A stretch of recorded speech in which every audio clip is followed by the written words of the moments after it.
At the front stood Professor Daniel Warren, adjusting his blazer with a smirk curling across his lips. Known across campus not just as a philosophy professor, but as a performer, every lecture felt like a courtroom drama. And his favorite case to dismantle? Religion. Warren thrived on challenging believers. He had seen it 100 times before. A well-meaning student would try to defend their faith, only to stumble under his sharp, cold logic. Today, as always, the topic followed a familiar path. The fallacy of faith. Why religion persists in an age of reason. He paced the front of the room, his voice thick with amusement. "We live in the 21st century," he said, gesturing grandly. "We have science, medicine, space travel. Yet millions of people still believe in a cosmic father figure who watches their every move." Some students chuckled, others nodded, but a few stared quietly at their desks. Then, Warren's gaze settled on someone near the back. "Barron," he called. The room quieted. Barron wasn't the kind to draw attention. Tall and lean, he usually kept to himself, but unlike most students who squirmed under Warren's scrutiny, Barron sat calmly, his dark eyes steady and unreadable. "You're a believer, aren't you?" Warren asked, his tone dripping with mock curiosity. Without hesitation, Barron nodded. "I am." Warren's smirk widened. "Fascinating.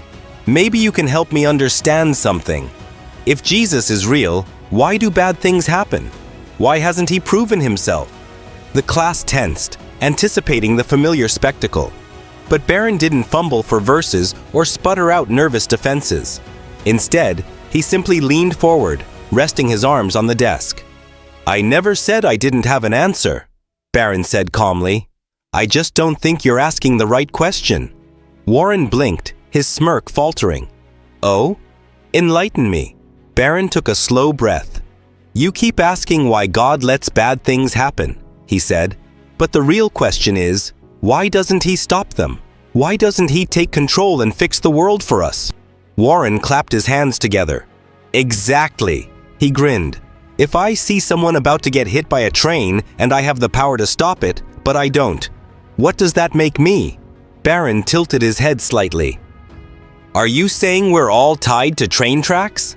Laughter rippled through the room, but Barron pressed on. "You're using a loaded scenario. Life isn't that simple. People have free will. If God intervened in everything, we'd be nothing more than puppets." Warren chuckled. "Ah, the classic free will excuse." A few students laughed along. "So, if a child dies of illness, is that just free will too?" Barron sighed quietly, as if he had expected this. "You're mixing human choices with natural suffering," he said. "Some pain is caused by people's decisions, violence, greed, injustice. Other pain, like illness, reminds us that life is fragile, random," Warren corrected. "Chaotic, just like the universe." "No," Barron said firmly. "Just because life has suffering doesn't mean it has no meaning." The room grew quieter. The usual rhythm of Warren's debates, set the trap, watch the student flounder, deliver the knockout punch, was breaking. "Why does anything good happen at all?" Barron asked, his voice steady. "If the world is just chaos, why do people love? Why do they forgive? Why do they sacrifice? If there's no higher meaning, what makes anything truly right or wrong?" For a moment, Warren was silent. He recovered quickly, but his tone had lost some of its edge.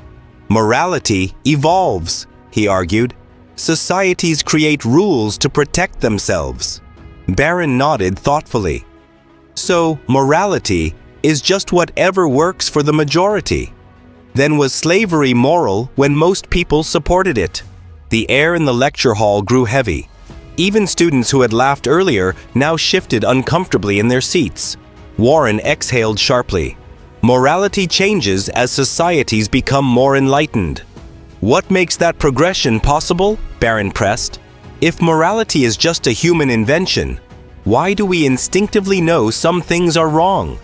Why do we admire those who stand against injustice, even when the majority is against them?" "Jessica," A sharp-minded student, who was usually one of Warren's favorites, raised her hand hesitantly. "What about suffering that isn't caused by people?" she asked. "Natural disasters, diseases. Why doesn't God stop those?" Barron turned to her gently. "Have you ever lost someone?" Jessica blinked, caught off guard. "Yeah," she admitted softly. "My grandfather." "Did it change you?" Barron asked. "Did it make you cherish people more?" Jessica hesitated, then gave a small nod. "I guess, yeah." "Suffering isn't meaningless," Barron said quietly. "It shapes us. If God removed every hardship, we'd never know real courage. Real love means choosing to care, even when it hurts." The lecture hall, once buzzing with energy, fell into a contemplative silence. Even Warren seemed less sure of his usual arguments. "Do you love anyone, Professor?" Barron asked suddenly. The question hung heavy in the air. Warren, caught off guard, gave a small shrug. "Of course." "Prove it," Barron challenged. "Weigh it. Measure it. Show me love under a microscope." Warren let out a dry laugh. "That's ridiculous." "Is it?" Barron asked softly. "You believe in love because you experience it, not because you can scientifically dissect it. And that's exactly why I believe in God. I see Him in the way people love, forgive, and sacrifice." For the first time, Warren had no response. As the bell rang to signal the end of class, no one moved. Usually, students rushed out. Today, they sat still, lost in thought. Barron gathered his books, his expression calm and unchanged. "See you next class, Professor," he said quietly before walking out. Warren watched him go, his face unreadable. For all his intellect, for all his confidence, something had shifted. And maybe, just maybe, he would think twice before mocking faith again.